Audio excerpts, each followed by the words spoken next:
मैंने 7 साल hotel industry में जॉब करी, बहुत सारे मल्टीनेशनल होटल्स के साथ काम करा एज ए शेफ़। नौकरी में तो 5 तारीख को 10 तारीख को आपके खाते में अपने आप पैसे आ जाते हैं, मेहनत आप करते ही हो। तो शुरुआत में जब अपना काम अपना कुछ करते हैं तो उसमें समय लगता है। सर अगर फिगर्स में हम देखें तो हमारा तकरीबन 200 से 250 लीटर दूध जा रहा है, गाय का भी और कुछ हमने भैंसें भी रखी हुई हैं, भैंसों का मिला के। और हमारी वेजिटेबल्स भी जाती हैं, ग्रॉसरी में भी हम डेली जो नीड्स के सामान हैं वो भी देते हैं अपना केमिकल फ्री।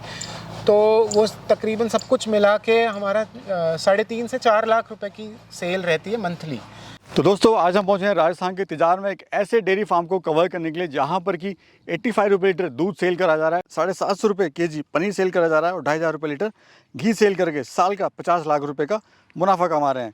तो आज की इस वीडियो में हम जानेंगे इंडिया में क्यों 80% देसी गाय के फार्म बंद हो जाते हैं और कैसे ये नौजवान डेयरी फार्म से साल का 50 लाख कमा रहा है, और साथ ही ये भी जानेंगे कैसे आप अपनी सही मार्केटिंग करके लाख रुपए कमा सकते हैं। तो चलिए वीडियो शुरू करते हैं, साथ ही मिलवाते हैं आपको फार्मर से।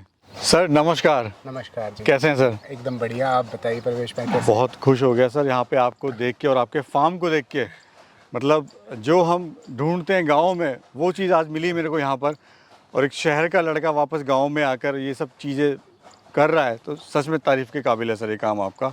और आप खुद भी अपने लिए काम ले रहे हैं, साथ में जो आपके यहाँ पर लेबर है उनको भी आप काम दे रहे हैं, यानी आपका तो घर चल ही रहा है, साथ में जो दूसरे लोग हैं उनका भी आप घर चला रहे हैं। बिल्कुल। और लोगों की भलाई के लिए भी आप काम कर रहे हैं। तो थोड़ा सबसे पहले सर इंट्रोडक्शन दीजिए अपना सबसे पहले तो। नमस्कार सभी को, मेरा नाम वेदव्रत यादव है और आप अभी यहाँ पे गिर गाय गौशाला पे हैं, जो हमारी ब्रांड है गौवर्थ ऑर्गेनिक्स। यहाँ बड़वाली की ढानी तिजारा में, राजस्थान ज़िला पड़ता है जी। तो वेद जी थोड़ा सा अपना एजुकेशन जो पास रही है आपकी, आपने क्या क्या किया हुआ है, इससे पहले आपने क्या किया है, वो सारी चीज़ें थोड़ा बताइए दर्शकों को हमारे। मैं एक हॉस्पिटैलिटी इंडस्ट्री का स्टूडेंट हूँ। मैंने 7 साल होटल इंडस्ट्री में जॉब करी, बहुत सारे मल्टीनेशनल होटल्स के साथ काम करा एज ए शेफ़। 7 साल का एक्सपीरियंस मुझे वहाँ है जी। सर अगर मैं सीधे शब्दों में आपसे पूछूं, एक शेफ़ गौपालक कैसे बन गया, थोड़ा उसके बारे में मुझे बताइए सर। क्या ज़रूरत पड़ी आपको गांव में आकर खुद की गौशाला स्टार्ट करने की? क्या है, वो बंद दीवारी में जब रहते ना, आप अंदर से वो आपको जो मिट्टी है, आपकी ज़मीन है, वो बुलाती है आपको। तो और हम शेफ्स थे, हम इंग्रेडिएंट्स हर दिन देखते थे, ताज़ी सब्जियां और सब कुछ। तो बस वो मन ऐसा हो गया कि यार नहीं, वापस चलते हैं, अपने गांव में चलते हैं, वहीं पर ही कुछ करते हैं, थोड़ा कम कमा लेंगे। पर अब कम तो क्या है, मतलब हाँ, जितना वहाँ कमाते हैं उससे थोड़ा बहुत फालतू कमा लेते हैं। सेटिस्फेक्शन वहाँ से बहुत बहुत ज़्यादा है, यानी धीरे धीरे इनकम भी स्टार्ट आपकी अच्छी खासी होने लगी है। तो अगर जर्नी की बात करें, कितने साल पहले आपने शुरुआत करी सर इस फार्म की? हमने तकरीबन 2021 के स्टार्टिंग में शुरुआत कर दी थी। 5 गाय हम लेकर आए थे देसी नस्ल की। आज हमारे पास 20 गायें हैं और अभी तो बहुत आगे बढ़ना है। तो इसमें जो गाय आप लाए थे, और गाय कितनी थी और बुल कितने थे आपके पास में? सर हम 5 गाय पे 1 बुल 1 नंदी लेकर आए थे, भावनगर गुजरात से ही लेकर आए थे।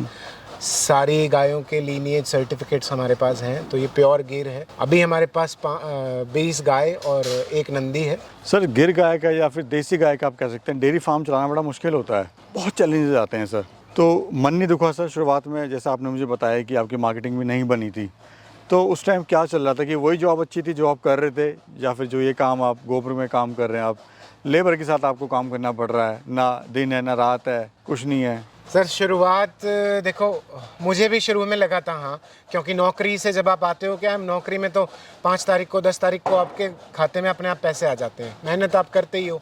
तो शुरुआत में जब अपना काम अपना कुछ करते हैं तो उसमें समय लगता है, मेहनत आप करते रहते हो, आपको दिखता है रिजल्ट्स आ नहीं रहे। पर हमें धीरे धीरे हमने अपनी गलतियों से अलग अलग रन एंड ट्रायल एंड करते करते आज हम प्रॉफिटेबल हैं।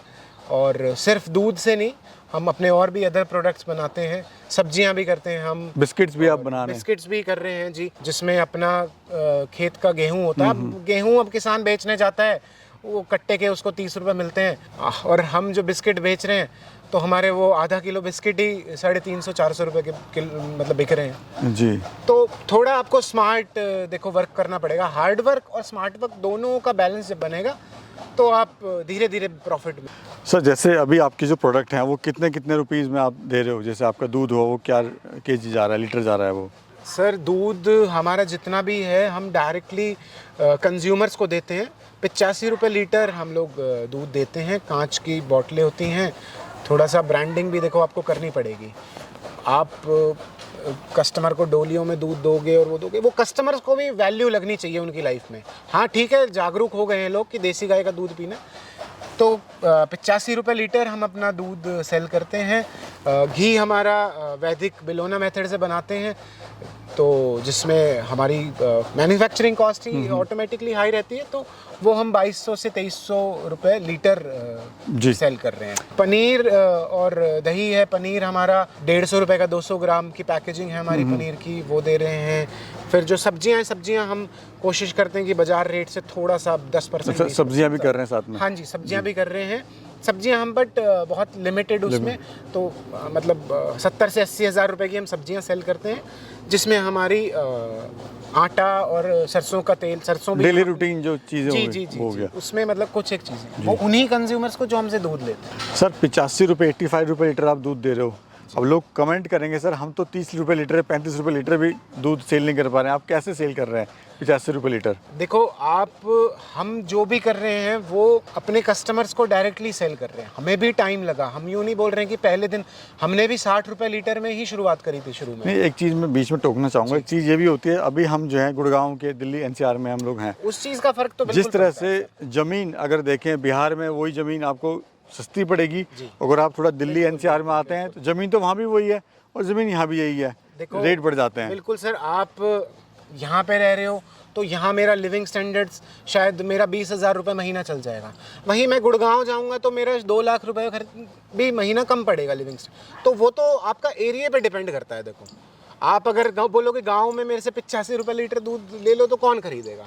तो आपको अपने आसपास का नियर बाय जो शहर है उधर पिच करना चाहिए, क्योंकि सही समय पे और सही लोगों के आगे आप अपनी चीज़ को रखोगे तभी उसकी वैल्यू होगी, नहीं तो नहीं हो सकती कभी। सर हम देख रहे हैं अपने मार्केटिंग का एक और बड़ा अच्छा तरीका आपने अपनाया है। जो डिलीवरी आप कर रहे हैं दूध जी, वो आपने एक जो आपका व्हीकल है उस पर आपने बैनर लगाया हुआ है, यानी आपके जो कस्टमर है एक दो रोज़ आपको कहीं ना कहीं से मिल जाता है उसको देख के। ये बड़ा अच्छा लगा सर मुझे। सर देखो, मार्केटिंग का रूल नंबर 1 है ब्रांडिंग।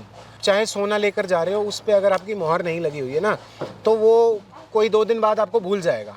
तो आपकी ब्रांडिंग बहुत ज़रूरी है। आप बताओ कि आप प्राउड फील करो। मैं आज प्राउड फील करता हूँ। मेरे जो साथ के शेफ्स हैं और बैचमेट्स हैं वो कनाडा और उधर बैठे हुए हैं, वो मेरे फार्म पर आते हैं और बोलते हैं कि यार तू ही तो लाइफ जी रहा है असली। तो सुबह उठते हैं घड़ी की तरह, जैसे घड़ी पूरे दिन चलती रहती है हम वैसे चलते रहते हैं। तो ठीक है, मुझसे ज़्यादा कमा रहे होंगे, देखो मैं उसमें उनसे मैं कभी बहस नहीं करता, लेकिन सेटिस्फेक्शन होना, जीवन जो है ना वो यहीं पर है, वहाँ वो जल्दी बूढ़े होंगे। तो सर अगर प्रॉफिट की आपकी बात करें तो क्या प्रॉफिट अभी आप ले रहे हो इससे?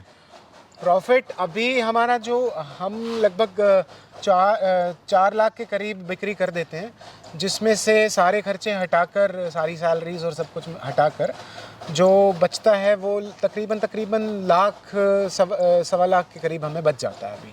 कैसा लग रहा है सर? मतलब एक तरह से वो जॉब थी और यहाँ पे आपने 7 साल दिए अपनी जॉब को, तब आई थिंक आप शायद 1-2 लाख पे पहुँचे होंगे, और लेकिन यहाँ पे आपने 2 साल में यहाँ तक अर्न कर लिया है सर, इस स्टेज पे आप पहुँच गए और ये बिजनेस आपका बढ़ रहा है और धीरे धीरे यानी कमाई भी आपकी बढ़ रही है। तो कैसा अभी आपको लग रहा है सर? देखो, वर्क लाइफ बैलेंस है सबसे पहली चीज़। तो मैं अपनी फैमिली को भी समय दे पाता हूँ, अपने शरीर को समय दे पाता हूँ, और साथ के साथ अर्निंग तो आ ही रही है। इतने ही मैं शायद कहीं नौकरी कर रहा होता तो वहाँ कमा रहा होता, पर आज मैं इस काम में कमाकर थोड़े बहुत ही कम कमा रहा हूँ अपनी नौकरी से, पर खुश हूँ, बहुत खुश हूँ। अच्छा सर, ये बताइए जो गिरगाह है इसका चुनाव आपने क्यों करा? क्या रीज़न रहा सर? थारपारकर है, साहिवाल है, राठी है, इसमें आपको क्या ऐसा लगा कि जो आपने इसी का चुनाव करा? सर देखो, गिर गाय सबसे पहला पॉइंट तो इसका चुनाव का ये रहा था कि ये फ्रेंडली है जी। तो हमारे घर के बच्चे भी ना इन गायों के साथ खेल लेते हैं, इन्होंने कभी भी उनको हार्म नहीं पहुंचाया। दूसरा जो है, और जो भारतीय देसी नस्लें हैं ना वो काफ़ी हद तक विलुप्त हो गई हैं या उनका संरक्षण सही ढंग से नहीं हुआ, लेकिन गिर जो नस्ल है इसका संरक्षण बहुत अच्छा हुआ। तो इसमें हमें सबसे प्योर ब्रीड देसी में हमें गिर मिली, और इनकी मिल्किंग कैपेसिटी भी अच्छी। आज हमारे पास 18 लीटर तक की भी गायें हैं, तो ये हमारे 3-4 पॉइंट्स थे जिनसे हमने गियर का सिलेक्शन करा। खाने में इनको आप क्या दे रहे हैं सर, और कितने टाइम आप इनको खाना देते हैं? सर खाना हमारा जो इनका मेजर जो रहता है 2 समय का हमारा मील रहती है इनकी। और बहुत इम्पॉर्टेंट हमारा पूरा डाइट प्लान है हर एक गाय का, जो ब्याने वाली है उसको क्या दिया जाए। जो जर्नल डाइट में हम इनको हरा चारा ज़्यादा रहता है 60, अभी इस मौसम में तो और 70% तक भी हम कर देते हैं जितना हरा चारा हो। साथ में औषधीय पौधे हमने अपने खेत में ही लगाए तो हुए हैं। हरे में क्या क्या दे रहे हैं सर? हरे में सर हमने मक्का अपना खुद का लगाते हैं, ज्वार भुट्टा। है। हाँ जी, खुद का मक्का है हमारा, जिसमें ऊपर का तो कस्टमर को दे देते हैं जो कुकड़ी है, और नीचे की हमारी गाय खा लेती हैं। तो वो हमारा मक्का हो गया, यहाँ से ज्वार इनकम हो आ गई। जाती है। हाँ जी, हाँ जी। तो वो स्मार्ट, मैंने बोला ना सर, हार्ड वर्क और स्मार्ट वर्क दोनों करना पड़ेगा। और हम इनको खल है हमारे, बिनोले हैं, औषधीय पौधे हैं, आंवला हो गया, आंवला की पत्तियां, आंवला का फल भी बड़ी फेवरेट है हमारे। आंवला तो बहुत चाव से खाती है हमारी गाय। जी। तो ये सब भी आप दे देते हैं? हाँ जी। अच्छा सर, आपने शुरुआत करी, 2 साल आपको हो गया है, आप मुझे अपने एक्सपीरियंस से बताइए, जो 80% या 70% जो फार्म है जो खुलते हैं वो 1-2 साल में ही क्यों बंद हो जाते हैं? रीज़न क्या रहता है कि जबकि दूध भी अच्छा खासा रेट में जाता है उसके बाद भी क्यों फार्म बंद होते हैं? सर 3-4 चीज़ें हैं। देखो, एक तो ये, इसको आप गौ सेवा की तरह अगर स्टार्ट करोगे ना, तो गाय, जो ये काउ इकोनॉमी आजकल जो शब्द चल रहा है, वो तभी सक्सेसफुल है जब आप उसको आगे रखोगे। आप उसको एक मतलब क्या लेबर की तरह, गाय आपकी मजदूर नहीं है, हम इनके मजदूर हैं। तो गौ सेवा की तरह करो, इनका आशीर्वाद और पॉजिटिविटी आपके साथ चलेगी, तो आप कभी वो धंधा बंद नहीं हो सकता है। तो क्या कहना चाहते हैं आप सर हमारे युवा साथियों को जो आपको देख रहे हैं अभी? देखो, अगर आप गौपालन में आना चाहते हैं तो अपना होमवर्क सही ढंग से करें। चाहे तो कहीं पे ट्रेनिंग ले सकते हो, इंटर्नशिप पे जा सकते हो, क्योंकि आप सिर्फ ये यूट्यूब वीडियोस देख के, और हमें देखो आज यूँ नहीं है कि हम आज आ गए और इस काम में और हमारी कमाई शुरू हो गई। इसमें टाइम लगता है, ट्रेनिंग लगती है, मेहनत लगती है, बहुत चीज़ें हैं। तो पहले आप कहीं पे इंटर्नशिप या ट्रेनिंग छोटे से स्टार्ट करो, मेरा कहने का मतलब है। पॉसिबल है तो ट्रेनिंग कहीं से ले लो, और फिर देखो कि आप क्या बने हो इसके लिए, और आपके आसपास का मार्केट जो डिमांड है वो इस चीज़ की है, तो आप इस पे परस्यू करो। जी जी, चलिए सर, मेरी शुभकामनाएं आपके साथ हैं। आप ऐसी तरक्की करें, आगे बढ़ें, और बहुत अच्छा आपने काम किया, बिल्कुल सही समय पे। यानी आपकी जो एज है 30 साल की है, बिल्कुल सही समय पे आपने सही कदम उठाया है। शुभकामनाएं मेरी आपके साथ हैं। धन्यवाद।